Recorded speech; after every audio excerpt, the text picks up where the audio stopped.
Mother Teresa school द्वारा चालू किए गए ऑनलाइन क्लास में सभी विद्यार्थियों का स्वागत है। कक्षा 8 विषय संस्कृत में मैं आप लोगों को समास करा रहा था। क्या करा रहा था? समास। समास में हमारा चल रहा था कर्मधारय समास। क्या चल रहा था? दूसरा भेद कर्मधारय समास। कर्मधारय में भी आप लोगों को पहला विशेषण विशेष्य, विशेषण विशेष्य कर्मधारय कराया था। विशेषण विशेष्य कर्मधारय करा दिया। इसमें बताया कि एक पद के द्वारा दूसरे पद की विशेषता बताई जाती है, क्या होते हैं? विशेषण विशेष्य होते हैं। उसके बाद में दूसरा कराया आपको उपमा, उपमा नोपमेय कर्मधारय, कर्मधारय समास। उपमानोपमेय कर्मधारय समास, इसमें मैंने कहा तुलनात्मक उदाहरण होते हैं और तुलना करने वाला शब्द पहले आता है और जिसकी तुलना करते हैं वो बाद में आते हैं, और दो शब्दों के दोनों पदों के बीच में यू का प्रयोग किया जाता है। पहला पद, उसके बाद में यू, उसके बाद दूसरा पद। अब है आज जो करेंगे, ये दो तो हम पहले कर चुके, अब करेंगे उपमानोत्तर पद कर्मधारय समास, कर्मधारय समास। इसके बारे में आज हम बात करेंगे। तीसरा भेद है उपमानो उत्तर पद कर्मधारय समास। तो इसके बारे में हम बात करते हैं। उपमानो उत्तर पद कर्मधारय समास में होता क्या है? पहले दो समासों को फिर दोबारा से एक बार बोल देता हूं, सुन लीजिए ताकि क्लियर होता रहे। पहला था विशेषण विशेष्य कर्मधारय। इसमें क्या था? पहला पद विशेषण और दूसरा पद विशेष्य, या ये कह सकते हैं कि एक पद के द्वारा दूसरे पद की विशेषता बताई जाती हो, उसमें विशेषण विशेष्य कर्मधारय समास होता है। दूसरा था उपमानोपमेय कर्मधारय समास। पहले पद के द्वारा दूसरे पद की तुलना की जाए, विशेषता नहीं बताई जाए, तुलना की जाए कि ये इसके समान है, वो उसके समान है, इस प्रकार के बात की जाए तो किस में आता है? उपमानोपमेय कर्मधारय समास। अब आता है उपमानो उत्तर पद कर्मधारय, यानी ये भी उपमानोपमेय जैसे ही है, लेकिन अंतर क्या है? इसमें पहला पद क्या होता था?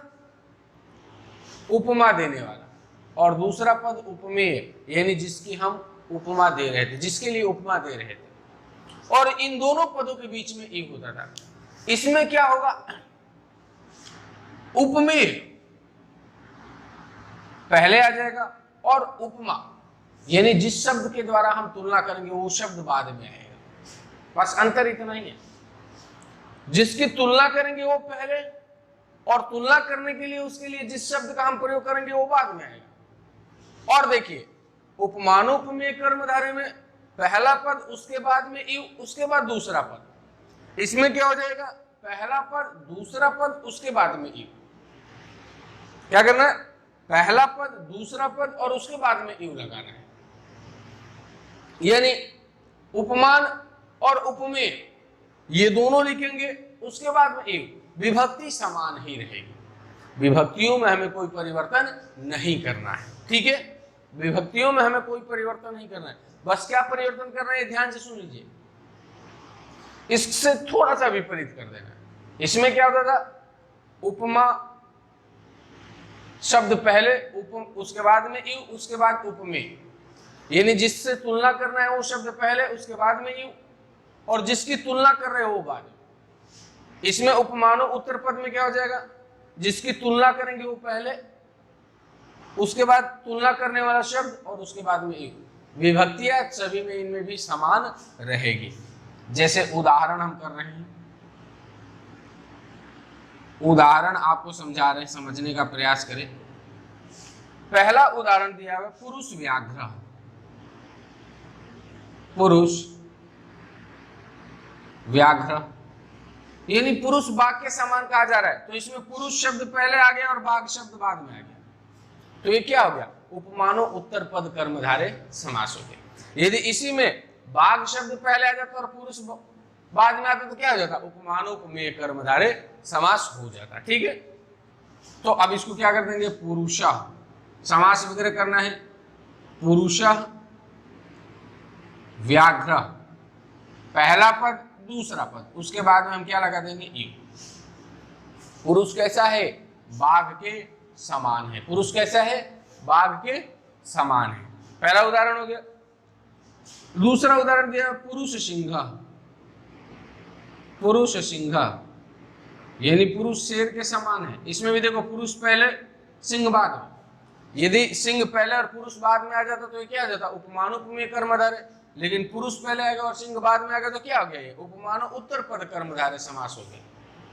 समान विभक्ति लगा करके अलग अलग कर देंगे, पुरुषः सिंहः इव, यानी उपमेय, उपमा और इव, यानी जिसकी तुलना कर रहे हो उसकी तुलना करने के लिए जो शब्द प्रयोग किए गए हो और उसके बाद में इव। अगला दिया हुआ पुरुष ऋषभ,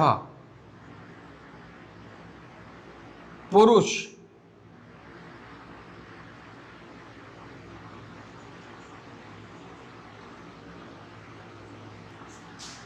पुरुष और ऋषभ, पुरुष शब्द और ऋषभ शब्द, तो दोनों को अलग अलग कर देंगे, पुरुष ऋषभ इव, यानी पुरुष ऋषभ इव, समान विभक्तियों का प्रयोग करते हुए अलग अलग करना है। अगला उदाहरण है मुख कमलम, क्या दिया हुआ, मुख कमलम,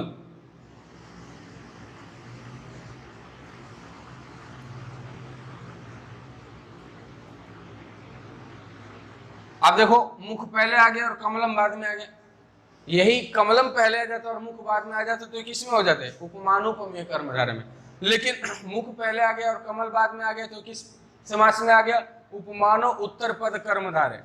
तो क्या करेंगे, समान विभक्ति लगाना है तो क्या कर देंगे, ये नपुंसक लिंग के शब्द है तो क्या हो जाएगा, मुखम कमलम इव, पहला पद दूसरा पद और उसके बाद में इव का हम प्रयोग कर दिए। जैसे पुरुष नाग,